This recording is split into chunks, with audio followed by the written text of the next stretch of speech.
एक राष्ट्र एक चुनाव, वन नेशन वन इलेक्शन। इसमें क्या है, ये जो है एक राष्ट्र एक चुनाव क्या है, तो लोकसभा और सभी राज्य की जो विधानसभाएं होती है उसमें प्रस्तावित से नगर पालिका और पंचायतों के चुनाव एक साथ कराना था। तो जो लोकसभा होता है उसमें, राज्य विधानसभा होता है उसमें, और नगर पालिका और नगर पंचायतों का जो चुनाव होता है उन सबका एक साथ करना ही क्या है, एक राष्ट्र एक चुनाव है। एक साथ चुनाव करने का मतलब ये नहीं कि पूरे देश में एक ही दिन वोटिंग होगा। मतदान कई चरणों में हो सकता है लेकिन चुनावी चक्र एक साथ रहेगा। पहले ऐसा हुआ करता था कि भारत में जो है 1951 से 52 और 1957, 1962 और 1967 में लोकसभा और विधानसभा चुनाव साथ हुआ करते थे। लेकिन फिर 1968-69 में कुछ विधानसभाएं भंग हो गई और 1970 में लोकसभा भी समय से पहले भंग हो गई। तो चुनावी चक्र जो है टूट गया। सरकार ने क्या किया फिर, केंद्र सरकार ने पूर्व राष्ट्रपति रामनाथ कोविंद की अध्यक्षता में उच्च राज्य स्तरीय समिति बनाई। क्या बनाई, रामनाथ कोविंद की अध्यक्षता में जो है उच्च स्तरीय समिति बनाई। समिति ने सुझाव दिया कि चुनाव 2 चरणों में हो। पहला चरण लोकसभा और विधानसभा चुनाव होगा, दूसरा चरण 100 दिन के भीतर स्थानीय निकाय जैसे कि पंचायत हो गया, नगर निगम हो गया, नगर पालिका हो गया, ये सब।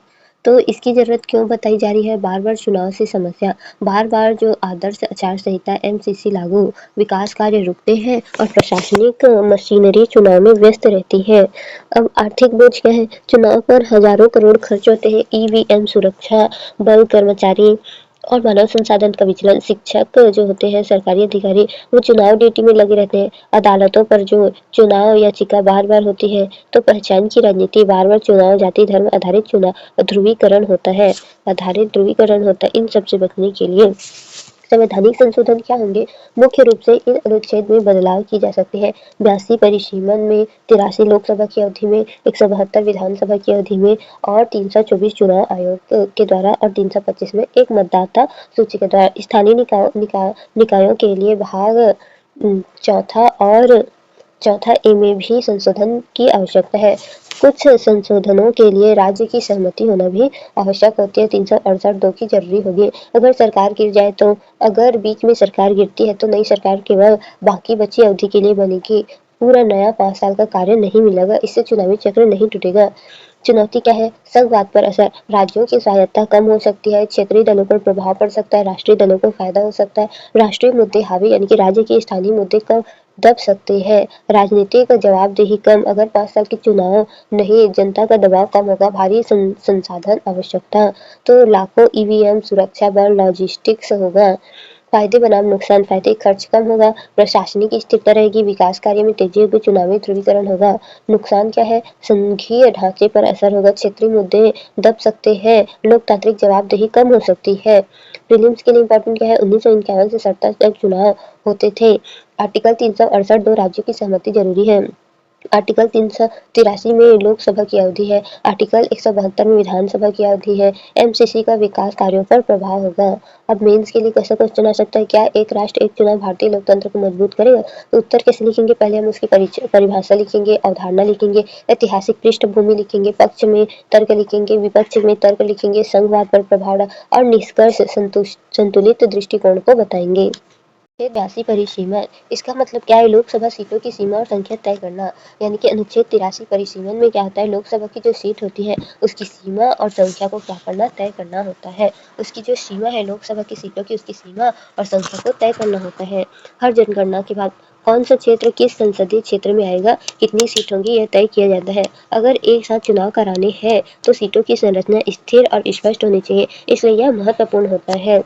82 में 2 सीटों की सीमा और परिसीमन। अनुच्छेद 83 लोकसभा की अवधि क्या कहता है, लोकसभा का कार्यकाल 5 साल होता है। अगर पहले भंग हो जाए तो अवधि कम हो सकती है। ओएनओई में समस्या, अगर लोकसभा पहले भंग हो जाए तो चुनावी चक्र टूट जाएगा।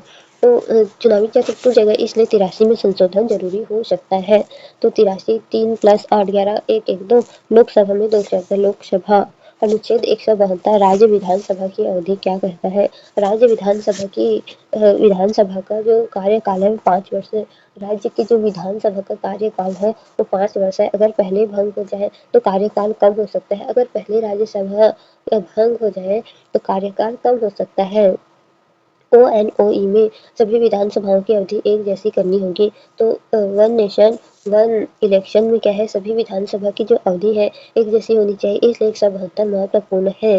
क्योंकि राज्य विधानसभा का कार्यकाल 5 साल होता है, तो उसे भी एक समान होना होगा। एक राज्य होगा, 7 नहीं, 2 नहीं, तो विधानसभा। अनुच्छेद 324 चुनाव आयोग क्या कहता है?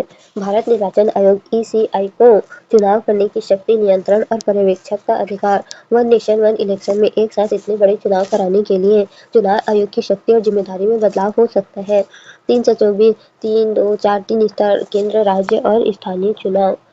325 एकल मतदाता सूची। पूरे देश में ऐसी नागरिक को धर्म, जाति आदि के आधार पर अलग मतदाता सूची नहीं, एक सामान्य मतदाता सूची होगी। वन नेशन वन इलेक्शन में लोकसभा, विधानसभा, स्थानीय चुनाव के लिए एक ही वोट लिस्ट उपयोग करने की बात है। 325 3, 2, 5, 10 एक वोट। अब फिर से देखते हैं। 82 में सीटों की सीमा, जिसको परिसीमन बोलते हैं, चुनावी संरचना। फिर 83 में लोकसभा अवधि कार्यकाल सिंक्रोनाइज। फिर 172 में विधानसभा अवधि कार्यकाल बराबर करना। 124 में चुनाव आयोग चुनाव का संचालन करना। 325 में एकल वोटर लिस्ट, समान मतदाता सूची, तो समान मतदाता सूची। 325 में यूपीएससी में क्या पूछ सकता है? एक 83 से 172 अवधि से जुड़े हुए हैं। 83 में क्या था, जो लोकसभा का था, लोकसभा की अवधि। और 172 में क्या था, राज्य विधानसभा की अवधि।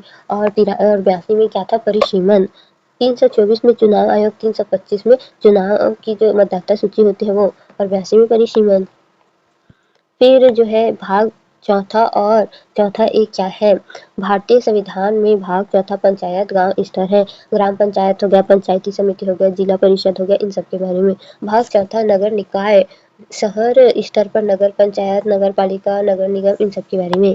तो ये दोनों 73 और 74वां संविधान संशोधन से जुड़े हुए हैं। वन नेशन वन इलेक्शन में इनका संबंध। अगर एक राष्ट्र एक चुनाव लागू करना है तो लोकसभा चुनाव, विधानसभा चुनाव, पंचायत और नगर निकाय चुनाव होता है। तो लोकसभा चुनाव होता है, विधानसभा चुनाव होता है, पंचायत होता है, नगर निकाय चुनाव होता है। सबका समय एक साथ करना होगा, लेकिन अभी पंचायत और नगर निकाय चुनाव राज्य सरकारें कराती है, उनका कार्यकाल अलग अलग समय पर खत्म होता है। इसलिए भाग चौथा ए संशोधन करना पड़ेगा, ताकि इनका चुनाव समय भी राष्ट्रीय चुनाव के साथ जोड़ा जा सके। आर्टिकल 368(2) क्या कहता है?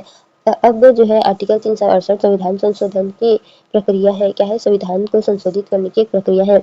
लेकिन 368(2) कहता है कुछ विशेष विषयों में संशोधन करने के लिए संसद की 2/3 बहुमत, जो संसद होता है उसका 2/3 बहुमत होगा। फिर क्या होगा, उसमें कम से कम आधे राज्यों की मंजूरी होगी। तो कम से कम जो आधा राज्य है उसकी मंजूरी होनी चाहिए। कब राज्यों की मंजूरी जरूरी होती है? जब संशोधन इनसे जुड़ा हो। राष्ट्रपति का चुनाव, सुप्रीम कोर्ट, हाई कोर्ट और संघ राज्य के बीच शक्ति, राज्य विधानसभाओं की शक्ति, संघीय ढांचा। अब वन नेशन वन इलेक्शन में क्यों जरूरी है? ये क्यों जरूरी है? क्योंकि पंचायत और नगर निकाय राज्य सूची के विषय राज्यों की शक्ति प्रभावित होगी, विधानसभा की अवधि बदल सकती है।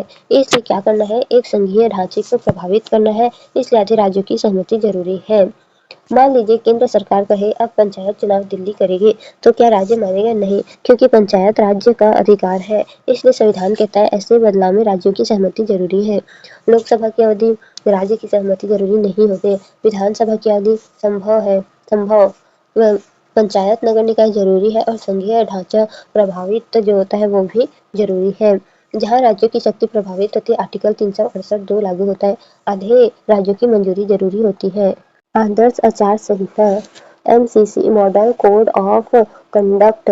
तो एमसीसी क्या है? जब चुनाव की घोषणा होती है तो राजनीतिक दलों और सरकार के लिए कुछ नियम लागू हो जाते हैं। इन नियमों को आदर्श आचार संहिता एमसीसी कहते हैं। इसका मतलब चुनाव निष्पक्ष, फ्री और फायर हो। एमसीसी कब लागू होती है? जैसे ही चुनाव आयोग चुनाव की तारीख घोषित करते हैं, उसी दिन से एमसीसी लागू हो जाती है, परिणाम आने तक लागू रहती है। एमसीसी लागू होने के बाद सरकार क्या नहीं कर सकते? नई योजना की घोषणा नहीं कर सकते, नई परियोजनाओं का उद्घाटन नहीं कर सकते, सरकारी पैसों से प्रचार नहीं कर सकते, वोट मांगने के लिए जाति धर्म का इस्तेमाल नहीं कर सकते, अधिकारियों का मनमाना ट्रांसफर नहीं हो सकता। उदाहरण के लिए समझिए, चुनाव घोषित हो गए, अब मुख्यमंत्री कहे हम हर किसान को 50,000 देंगे। यह एमसीसी का उल्लंघन होगा, क्योंकि इससे वोट प्रभावित हो सकती है। एमसीसी का वन नेशन वन इलेक्शन संबंध।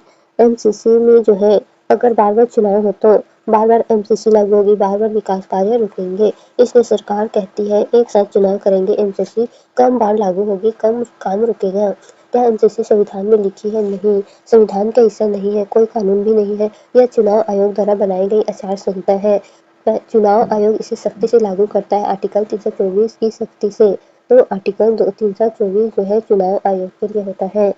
एमसीसी कब लागू होती है? चुनाव घोषणा के साथ। किसके द्वारा? चुनाव आयोग के द्वारा। यह कानून है नहीं। उद्देश्य फ्री एंड फायर इलेक्शन।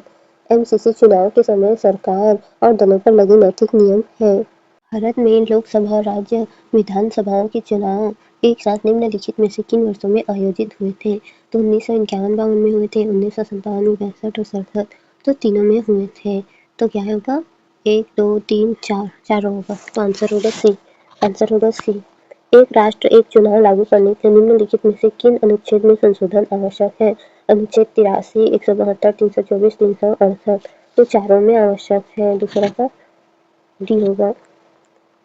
अनुच्छेद 368 दो भाग संविधान में किस से संबंधित है? यानी कि किससे संबंधित है?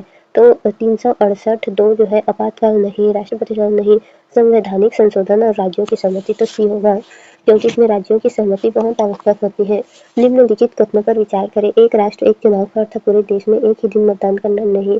1968-69 में कुछ विधानसभाओं के समय से पहले भंग होने से चुनावी चक्र बाधित हुए। तो दो सही है। तो बी होगा। चौथा का बी होगा।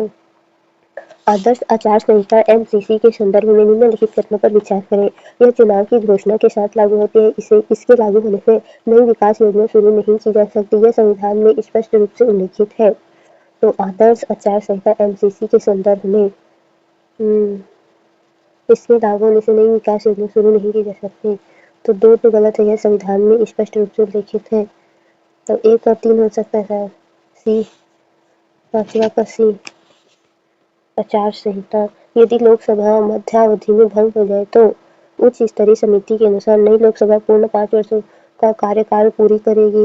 राष्ट्रपति शासन लागू होगा। नई लोकसभा केवल शेष बची अवधि की रहेगा। तो सी होगा। छठवां का सी होगा। निम्नलिखित में से कौन सा एक राष्ट्र एक चुनाव की संभावित चुनौती है? संघवाद पर प्रभाव, क्षेत्रीय दलों की भूमिका कम होना, चुनावी खर्च में कमी। तो चुनौती पूछा है। संघवाद पर प्रभाव तो होगा ही, क्षेत्रीय दलों की भूमिका कम होगी। चुनावी खर्च डी होगा, शायद तीनों होगा। सातवां का डी। भारतीय संविधान के किस भाग में स्थानीय निकायों से संबंधित प्रावधान दिए गए हैं? तो ये था चौथा और चौथा ए। सी होगा। आठवां का सी होगा। एक मतदाता सूची सिंगल इलेक्टोरल रोल का संबंध किस अनुच्छेद से है? एक मतदाता सूची 325 में है। हाँ, 325 में है। सूची के बारे में बोल रहे हैं ना, तो 325 में नहीं था बी।